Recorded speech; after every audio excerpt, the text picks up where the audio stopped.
Nick, what have you seen from Ricky this week, and I guess what are your sort of hopes or expectations for him?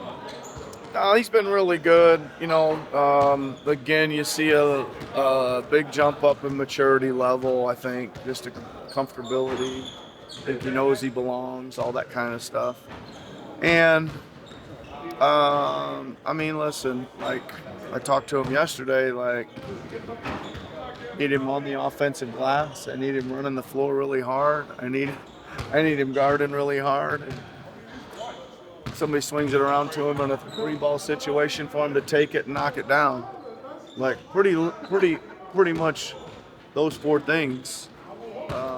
And he knows, the game plans and knows how to execute them. Like we need to know that he knows what he's doing.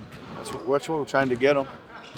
He's really improving, and I think he has a chance to get in there. I'm confident at some point during this year he'll have some stretches of considerable minutes. He's quite adept at getting to the line. How rare is that for someone to come into the league and already, like, on a permanent basis, he's one of the best drawers of getting free throw attempts in the league? Yeah, it's rare, and it's just unique. Whatever it is, I can't really explain it, but he seems to really be able to draw fouls. And let's hope that continues, because it is a really unique quality that he has. Last year in Colorado, you guys got to go meet Deion Sanders and have dinner with him. Have you done anything in that align with that this time?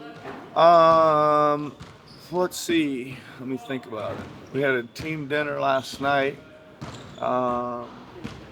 We did have a special guest there at the team dinner, but he asked that we not make that public, so I'll respect those wishes.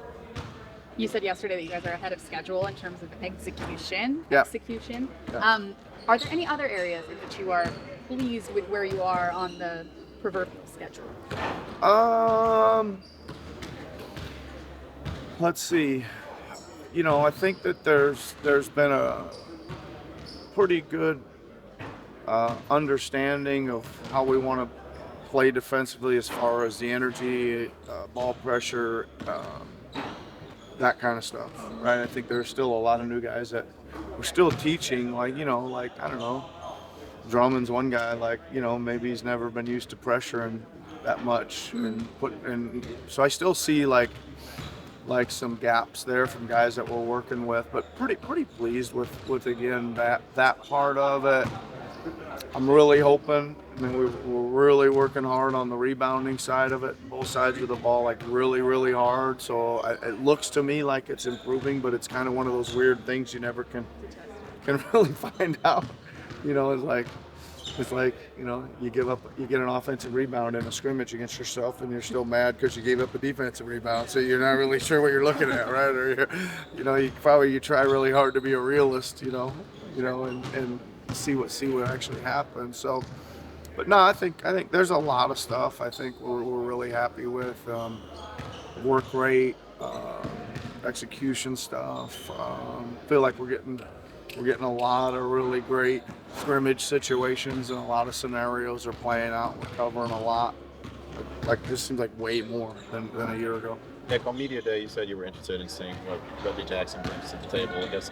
I know it's a training camp. You Yep. got to see it in an actual game, but anything maybe stand out to you about this week's apart from him? Yeah, no, I think that my thoughts on Reggie would be, I would imagine there's some point in the year where he has a stretch where he's probably a pretty valuable scoring type combo guard off the bench, right? It's a little bit hard to see that now because you're not really doing second units, and he's playing out there sometimes with him, Jeff, and Kyle, like 3-point guards are out there together, or so it's a little hard to see some of that stuff. I've been really pleased with his perimeter shooting. He has knocked down 3 balls, and he's been great attitude-wise and all that stuff. So, I'm not trying to. Those guys that you kind of have a lot of data on, you know who they are a little bit. You don't have to really judge a lot in training camp, right? Right. Yeah. You guys obviously added Kyle Lowry kind of 2/3 of the way through the season last year. How much of a difference having him from the get-go will that make, just given not just what he still obviously brings on the floor, but all the leadership and all that? Yeah, I mean, it makes a big difference. I think that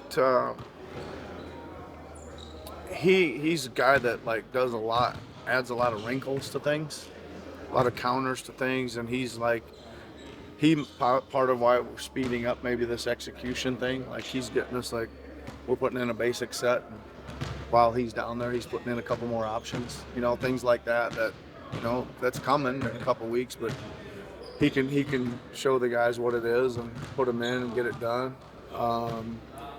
No, he's important on both ends of the floor and locker room, leadership, all that stuff, and it's been very, very noticeable here in the first few days.